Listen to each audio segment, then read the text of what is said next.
Olá, boa noite para você que está ligado aqui na tela da Band. O Band Cidade começa agora e vai mostrar uma mega operação da Polícia Federal.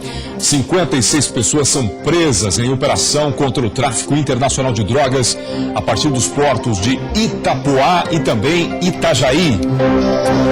Pânico no shopping. O Band Cidade mostra as imagens do assalto a uma lotérica dentro de um shopping na capital. As imagens, olha aí, ó, seguranças no chão, população correndo, daqui a pouco os detalhes.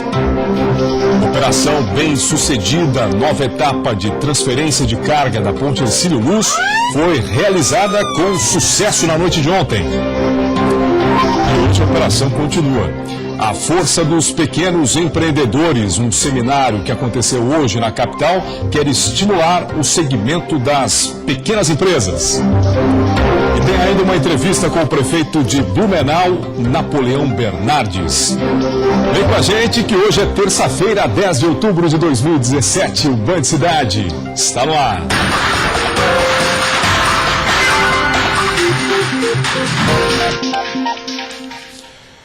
Obrigado aí pela sua companhia de todas as noites aqui no Band Cidade. A Polícia Federal prendeu 56 pessoas em operações contra o tráfico internacional de cocaína.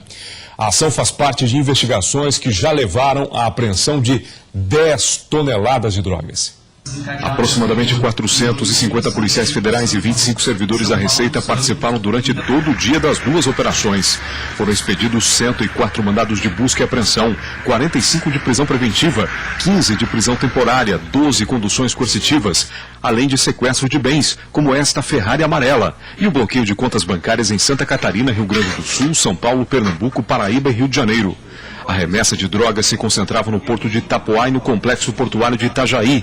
Em 1 ano e meio, 10 toneladas de cocaína foram interceptadas pela polícia.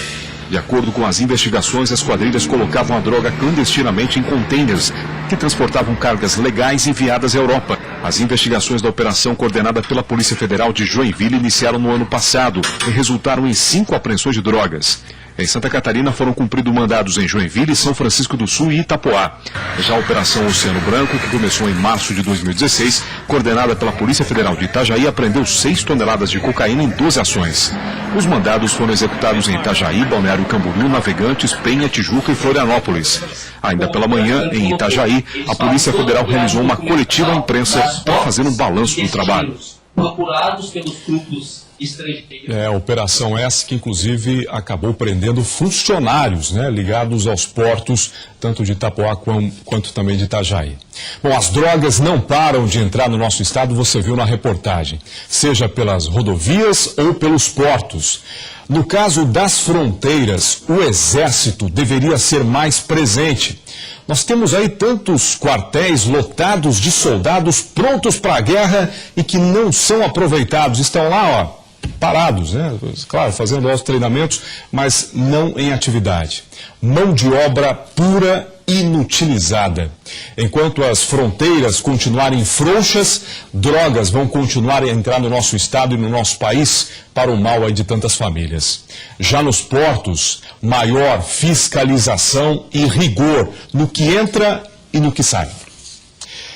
E olha só, imagens do circuito do Floripa Shopping, imagens do circuito interno do Floripa Shopping, registraram o momento em que um grupo assaltou uma lotérica no final da tarde de ontem. Foram momentos, é claro, de muita tensão. Ao ver os assaltantes fortemente armados, os clientes que estavam na fila na lotérica tentaram se proteger. Alguns correram pelo corredor do shopping e outros se abaixaram e deitaram no chão.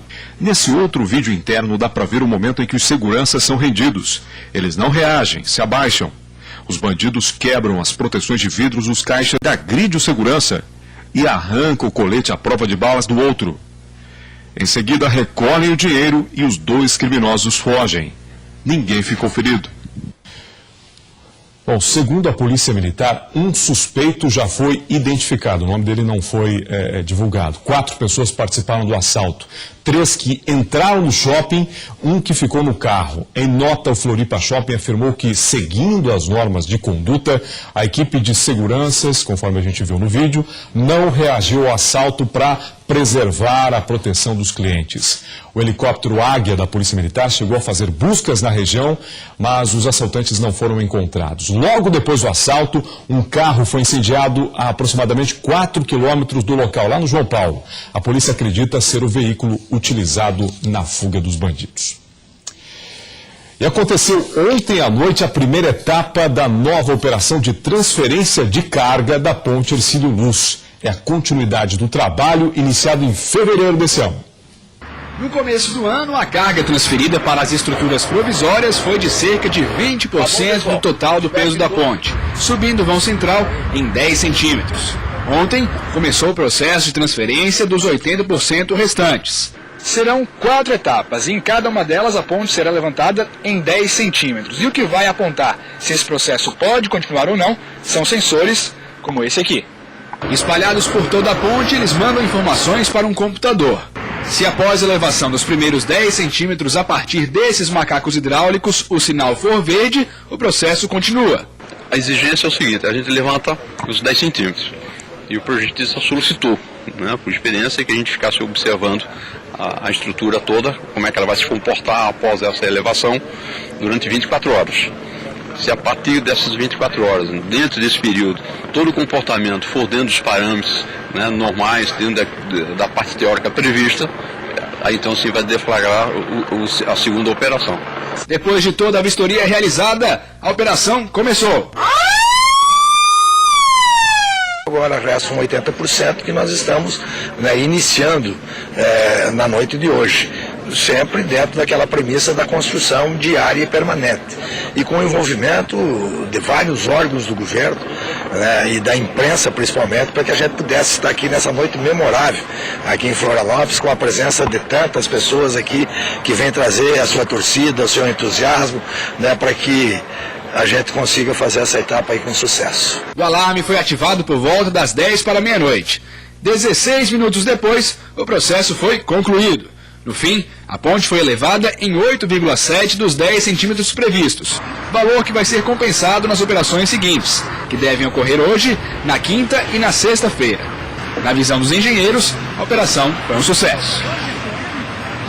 Pois eu fiquei acompanhando ontem ao vivo pela internet todo esse trabalho e confesso que fiquei receoso com a complexidade dessa obra, a complexidade dessa obra de transferência da carga da Ponte Hercílio Luz. Um erro poderia ser fatal, mas graças a Deus tudo transcorreu dentro do planejado. Imagina a preocupação dos técnicos, dos engenheiros, do governo do estado. Falamos de uma obra única, sem precedentes até aqui. Então, méritos até agora para todos os envolvidos nesse processo. Mas ainda falta muito e nós vamos continuar acompanhando, fiscalizando e torcendo aí pela velha senhora, a dona Hercílio Luz. Olha, professores da rede estadual realizaram na tarde de hoje um ato aqui em Florianópolis para pedir melhorias para a categoria e também para o ensino. De acordo com o Sindicato dos Trabalhadores do Estado, SIT, cerca de 1.000 pessoas participaram da mobilização. Segundo o sindicato, a pauta principal era contra o reordenamento de professores em escolas estaduais para o ano letivo de 2018. No início da tarde, a Secretaria Estadual de Educação emitiu uma nota em que diz anular a proposta de reordenamento. O SINT afirma que, apesar dessa proposta, há outras reivindicações que precisam ser melhor debatidas com o governo do Estado. Vamos aguardar essa negociação aí pelo bem da educação. A seguir, pense nas pequenas primeiro, uma agenda positiva para o Brasil. Esse é o nome do seminário que aconteceu hoje aqui na capital.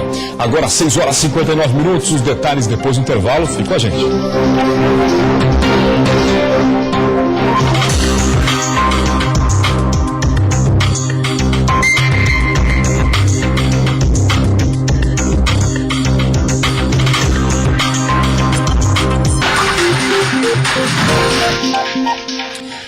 Estamos de volta com o Band Cidade, agora são 7 horas, 2 minutos, a temperatura aqui na capital, nesse momento, 22 graus. Pense nas pequenas primeiro, uma agenda positiva para o Brasil. Esse é o nome do seminário que aconteceu hoje na Fiesc, com o objetivo de estimular o segmento das pequenas empresas. Os números falam por si. As micro e pequenas empresas correspondem a 97,94% do total de 52 mil indústrias de Santa Catarina. Elas contribuem com 51,74% dos 766 mil empregos no estado. Por isso, iniciativas que estimulam medidas nas áreas fiscal, tributária e trabalhista em favor desse segmento têm crescido através da Fiesc. Temos procurado atrair as micro e pequenas indústrias, capacitando-as tanto para melhorar a competitividade no mercado interno quanto no mercado externo.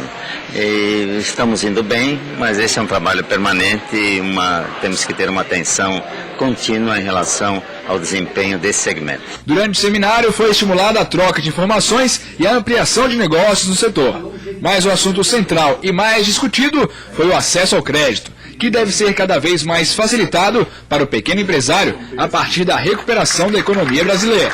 No campo, o agronegócio no Brasil é uma potência, porque há 30 anos o governo federal vem investindo sistematicamente em políticas públicas, dando crédito com juros subsidiados e assistência técnica rural. É o que a gente propõe para as micro e pequenas empresas. Se as micro e pequenas empresas tiverem programas de crédito com juros subsidiados, assim como o campo tem, assistência técnica urbana, assim como o agronegócio tem, eu não tenho dúvida que o nosso país vai ter crescimento bastante significativo. Olha, enquanto os grandes se curvaram, retrocederam e demitiram, foram os pequenos empreendedores que fizeram a roda da economia girar e fazem a roda da economia girar. Se não fossem por eles, o Brasil estaria numa crise ainda maior, já pensou? Viva os nossos pequenos e bravos empreendedores do país. Um homem de 54 anos morreu em uma colisão frontal na BR-470, lá em Pouso Redondo, no Vale do Itajaí, na noite de ontem. Assunto que você vê agora no nosso Giro de Notícias. O acidente envolveu 3 veículos no quilômetro 177 em uma curva. De acordo com a Polícia Rodoviária Federal, 2 veículos colidiram de frente. Na sequência, um caminhão também se envolveu. O motorista do Uno ficou preso às ferragens e morreu no local. Ele estava sozinho no veículo. E a Polícia Rodoviária Federal começa amanhã, quarta-feira, a Operação 12 de Outubro, que termina no final de domingo, dia 15. Em Santa Catarina, a ação acontece simultaneamente à Operação Festas de Outubro, localizada na região do Vale do Itajaí. Além de fiscalizar, o objetivo é conscientizar os motoristas. 10 dias após um decreto de emergência específico para obras no Morro das Pedras, no sul da ilha, em Florianópolis, os reparos para evitar o desmoronamento da SC 406 ainda não começaram. Há risco de rompimento e consequente interdição da rodovia, segundo a Defesa Civil. Alertas de maré alta e ressaca para essa semana preocupam os moradores que dependem da rodovia. Pois é, os moradores estão esperando a recuperação. Por que não começou ainda? Bom, a nossa equipe ligou para o DEINFRA e, de acordo com a apuração, o DEINFRA informou que a empresa responsável pelas obras do Morro das Pedras já está no local fazendo um levantamento das obras, que deverão iniciar no decorrer dessa semana. Mas olha, essa semana eu acho difícil. Tem feriado. Será que o pessoal vai trabalhar? Sei não, hein? A maior cooperativa do estado comemorou 50 anos em Chapecó, no Oeste. Para comemorar o aniversário da Cooperalfa, os associados foram presenteados com um show da dupla Vitor e Léo e um almoço de confraternização durante a EFAP. E hoje temos essa bela empresa e essa bela sociedade que se chama os associados. O princípio solidário que inspira o cooperativismo, comemorando hoje esses 50 anos e trazendo um resultado tão forte, representa muito para todos nós, mas representa realmente a força da dignidade das pessoas. No setor agropecuário, a Cooperalfa é a 4ª maior cooperativa brasileira e a maior em Santa Catarina. Faturou durante o ano de 2016 2,6 bilhões de reais, um crescimento de mais de 17% em relação a 2015. Destaque para a produção de grãos. E neste ano, a expectativa é alcançar 22 milhões de sacas. Principalmente o soja e milho, que nós temos boas indústrias, O trigo também, a gente tem uma indústria grande. Então isso tem ajudado muito na sustentação econômica, financeira da cooperativa. Trabalhamos com suínos, trabalhamos com aves e leite vinculado à Aurora. Então eu diria assim, o que existe na região, no campo aqui, a cooperativa trabalha. Atualmente a Cooperalfa tem 17 mil associados em 147 municípios de Santa Catarina, Paraná, Rio Rio Grande do Sul e Mato Grosso. Seu Euclides foi um dos primeiros agricultores a fazer parte da cooperativa na década de 70. Muito orgulho porque a gente viu a evolução dela, né? Nós acompanhou, menos acompanhei desde a cooperativa Xaxiense, que ela era bem pequena, depois o seu Auribo Danese fez uma fusão junto com o FAE, né? Que era o FAE lá de Xaxim. E ela tem sido, na verdade, uma... A seguir tem uma entrevista com o prefeito de Blumenau, Napoleão Bernardes. Claro que o principal assunto é a Oktoberfest. A gente volta já.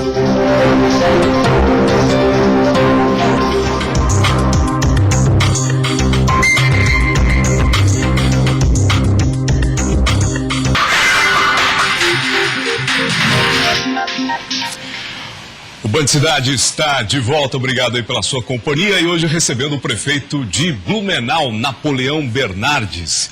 Tiramos o prefeito da Oktober para vir aqui para o Band Cidade. Tudo bem, prefeito? Moacir, boa tarde, bom estar aqui contigo, com toda a gente amiga que acompanha a boa programação da Band e é um orgulho, um privilégio poder estar no Band Cidade, até para agradecer, né, desde já o carinho dos catarinenses com Blumenau e com a Oktoberfest e reiterar e reforçar o convite, já que a nossa festa segue até o dia 22 e nós fazemos questão absoluta, né, que você que está acompanhando aí o Band Cidade possa estar na Oktober, curtir junto conosco a nossa cultura, a nossa tradição, os valores de Blumenau e com certeza a nossa cidade está de portas abertas e braços abertos para bem recebê-los a todos. Bom, 34ª edição, né, prefeito? O que tem de diferente na Oktober desse ano? Eu sempre digo, o nosso grande objetivo em relação ao Oktober não é bater mais recorde de quantidade, é recorde de qualidade ano a ano. E por isso, quando termina uma Oktoberfest, nós já iniciamos a programação do Oktoberfest seguinte, com muita estatística, com pesquisa de opinião, para justamente ir aperfeiçoando e avançando em pontos aí relativos à organização da festa, para que todos os que estejam conosco em Blumenau sejam muito bem-vindos, impactados positivamente e bem acolhidos pela nossa cidade. Uma das novidades desse ano, por exemplo, é a própria questão da cerveja sem glúten, os pratos veganos, né, que passam a ser uma tendência da gastronomia e muitas vezes uma própria necessidade de saúde. Isso demonstra que a festa se preocupa com todos. E claro, os pontos altos da festa, a diversidade da gastronomia, a diversidade dos chopps, a valorização das cervejas, dos chopps artesanais, essa é uma tendência no Brasil e no mundo, e Blumenau é a capital brasileira da cerveja. Então há toda uma riqueza aí de aspectos, sejam culturais, sejam gastronômicos, sejam também correlacionados aí em relação aos trajes, a alegria das pessoas, e um grande ponto alto da Oktober são os desfiles na rua 15 de novembro, a principal rua da cidade, que para que os blumenauenses possam desfilar e com certeza encantar a todo o público brasileiro e internacional que está junto conosco. Aliás, é o charme, né? O desfile na Rua 15 é o grande charme da Oktoberfest. O senhor já está... Quantas Oktobers o senhor já participou? Vamos lá. Porque é um jovem prefeito, né? Uma das novas lideranças do Estado. Eu acabei sendo eleito prefeito em 2012, o mais jovem e o mais votado prefeito da história de Blumenau. E a minha primeira Oktober, portanto, foi em 2013. E fui reeleito agora com a maior votação proporcional do segundo turno em Santa Catarina. Estamos, portanto, na 5ª Oktober. Prestigiando a 5ª Oktober. 5ª Oktober como prefeito. Como prefeito não, mas eu digo participando. Sim, desde sempre. Eu nasci em Blumenau, né, e a minha família foi acolhida por Blumenau. Né, meu pai. Tá, qual a sua idade hoje? Eu estou com 35. Então, recém-completados. Participou de todas. Como prefeito 5, mas como blumenauense nas 34. Bom, prefeito, é uma festa, é alegria, mas ela representa muito mais que isso. São números. Sim. São números, são cifras que estão ali entre um chopp, entre um prato pedido. São cifras que geram a economia de Blumenau. Explica pra gente o que representa a Oktober para a economia da cidade. A Oktober é uma festa pública, promovida pelo poder público e superavitária, ou seja, é feita de uma forma eficiente e ela se presta a dar resultado positivo para que a prefeitura possa reinvestir em favor da população e retroalimentar o turismo. Para que a audiência da Band Cidade tenha uma noção, em 2012, por exemplo, antes da gente assumir a gestão da prefeitura, o lucro do Oktober foi de cerca de R$300 mil. Em 2016, o nosso último ano da primeira gestão, o lucro do Oktober ultrapassou a casa dos R$3 milhões, ou seja, numa festa pública, numa demonstração que o poder público pode fazer de forma eficiente, moderna e inovadora. O que se faz com o lucro da festa? Se reinveste no sentido do lazer da população de Blumenau e também para retroalimentar a cadeia do turismo, que é muito positiva para gerar emprego, renda, oportunidades. Então nós emendamos na Oktober a magia de Natal, que está belíssima, encantadora, gratuita para quem é de Blumenau e quem nos visita. A gente manteve, por exemplo, e ampliou quando muitas prefeituras tiveram que recuar, graças ao bom resultado do Oktober, nós mantivemos e ampliamos o Réveillon, nós emendamos aí com a Zomerfest, que é a festa de janeiro, tem a Vila de Páscoa, enfim, Blumenau tem todo um calendário, agora o Festival Brasileiro da Cerveja, que é reconhecido no mundo como um dos 3 mais relevantes do mundo em termos da produção cervejeira artesanal. Então Blumenau tem um calendário aí capilarizado no sentido de bem receber a todos o ano inteiro. E a Oktober, portanto, além, é claro, de autoestima, além de elevar o moral da população e ser um lazer, a Oktober também é um instrumento importante de geração de emprego, renda e oportunidades através do turismo.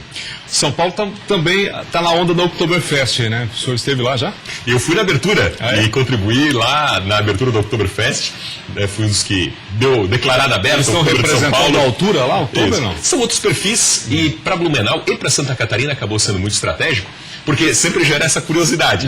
E essa curiosidade também vem dos veículos de comunicação nacionais. Certo. Então a gente acabou tendo, em virtude da Oktoberfest de São Paulo, muita visibilidade à Oktoberfest de Blumenau e também muitos contatos.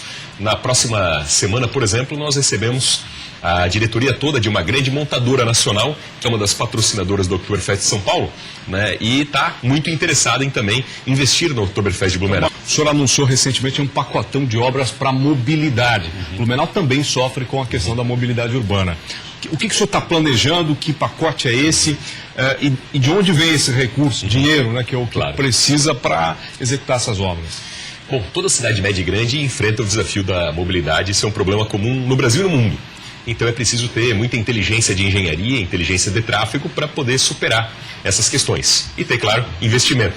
Então nós tivemos um primeiro governo, um primeiro mandato pautado pelas marcas da transparência, buscando eficiência na gestão, inovação, modernização administrativa, né? E com isso nós conseguimos ter as condições para nesse segundo mandato ter mais capacidade de realização. Então buscamos recursos, fizemos os projetos e nós agora na semana do aniversário da cidade, que foi em 2 de setembro, lançamos 91 milhões de reais em obras de trânsito, em obras de mobilidade que vão ser de fato transformadoras, estratégicas, recursos que vêm do BID, que é o Banco Interamericano de Desenvolvimento, recursos da Caixa Econômica Federal, de projetos tecnicamente aprovados, algumas licitações inclusive internacionais e que vão nos garantir ter intervenções de engenharia de trânsito nas principais regiões de Blumenau para que a gente tenha aí um ganho em termos de trânsito, mobilidade e com isso ter mais qualidade de vida. Isso inclui duplicações internas? Isso inclui desde duplicação de vias, né, corredores estruturantes, né, pensando o trânsito para o todo, desde o ciclista ao pedestre.